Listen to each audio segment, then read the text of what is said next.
Hello everyone and welcome back to my Bold and Beautiful 29 YouTube channel. I hope you guys are having a wonderful day. Before we start, please hit the subscribe button and give this video a thumbs up.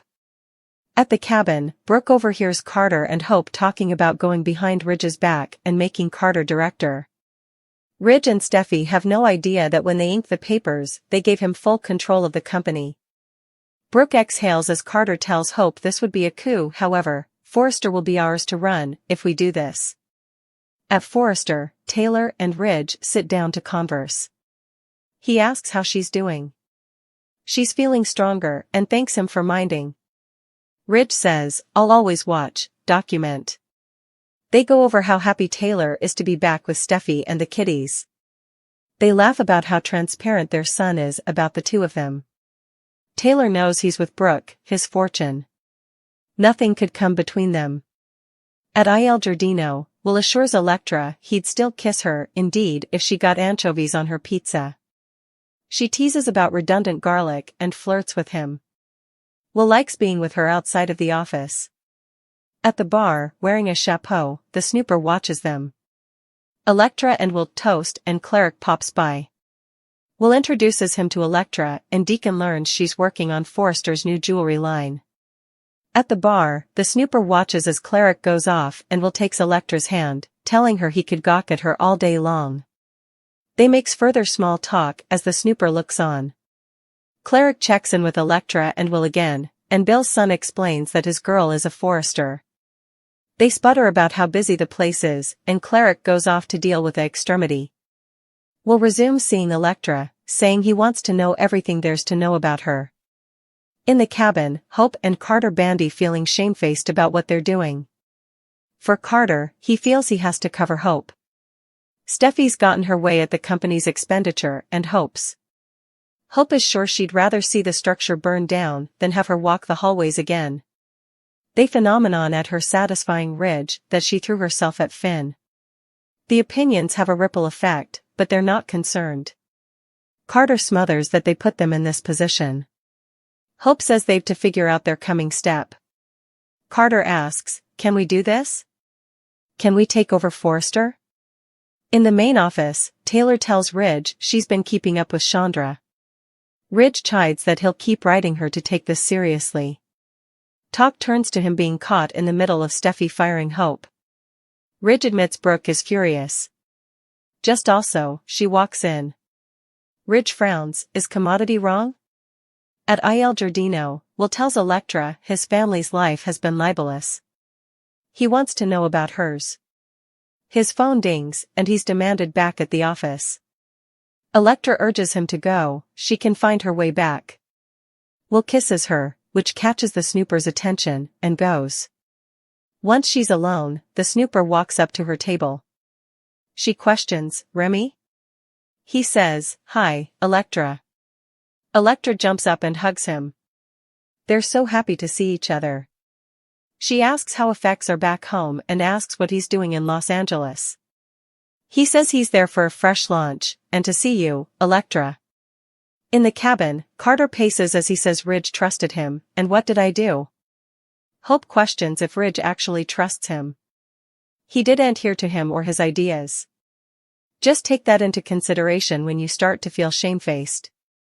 He was discarded and disrespected. Carter smothers that what they did to her was wrong and there's not an ounce of guilt from Steffi. It'll be the death of this company. Hope muses, unless we save it. She tells him it's impeccably reasonable to have a hole in his stomach, she's just as equivocal and wishes they were no way in this position to begin with. Carter says they did what they had to do, but can we make it sanctioned? Right now it's their secret, no bone knows. Hope says he's risking everything. No man has ever fought for her as hard as he has. Carter says it's because he loves her. She's been underrated for too long, however, it's for you, if I do this. It's for all the Logan women. He'll turn Forrester into a place where everyone can thrive. They start making out. In the main office, Taylor offers to step out. Brooke thanks her.